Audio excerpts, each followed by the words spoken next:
All right, just want to quickly show you guys how I changed the O-rings on the back of my AC compressor because I kept getting a refrigerant leak.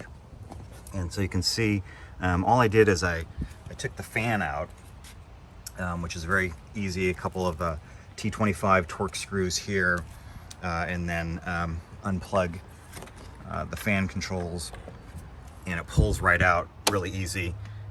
Sits into these tabs at the bottom.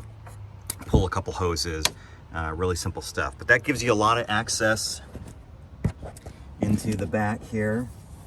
And so what you want to do is just pull out these two M6 Allen head screws.